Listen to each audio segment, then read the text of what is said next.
நம்ம 2023 மற்றும் 24 கேட்கப்பட்ட கூட்டு வட்டி கணக்குகள் பார்த்துக்கிட்டு இருக்கோம். அதன்படி இன்னைக்கு பார்க்க போகிற கணக்கு கூட்டு வட்டி முறையில் 2 ஆண்டுகளில் 5625 அசல் ரூ 6084 தருமானால் ஓர் ஆண்டுக்கு கூட்டு வட்டி வீதம் என்ன? இந்த மாதிரி அசல் கொடுத்துட்டாங்க 5625, மொத்த தொகை 6084 கொடுத்துட்டாங்க. 2 ஆண்டுகளில் இந்த 5625 6084 மாறுனுச்சுன்னா வட்டி வீதம் என்னன்னு கேட்குறாங்க. இந்த மாதிரி கேட்கும்போது நான் சிம்பிளாக போடலாம்னு சொல்லியிருக்கேன்.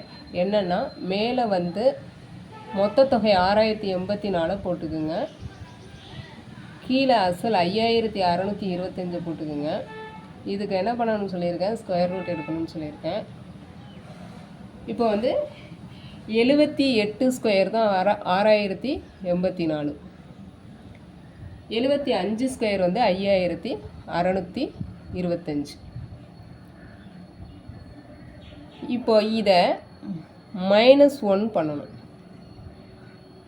பண்ணிங்க அப்படின்னா 75 × 1 75, அப்போ 78 - 75/75 வரும். இப்போ இது என்ன கிடைக்கும், இது ப்ளஸ் பண்ணிங்கன்னா 3/75 கிடைக்கும். இப்போ இந்த 3/75 100ஆல் மல்டிப்ளை பண்ணிடுங்க.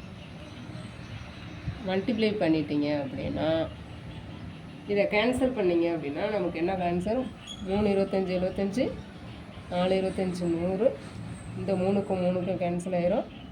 இப்போ ஆன்சர் 4%. அப்போ சிம்பிளாக இந்த கணக்கை நீங்கள் எப்படி ஞாபகம் வச்சுக்கணும்னா a/p இதை ஸ்கொயர் ரூட் எடுத்துகிட்டு -1 பண்ணிடணும். பண்ணிவிட்டு வரக்கூடிய ஆன்சரை 100ஆல் மல்டிப்ளை பண்ணிட்டீங்கன்னா R கிடச்சிடும். ஓகே, நன்றி.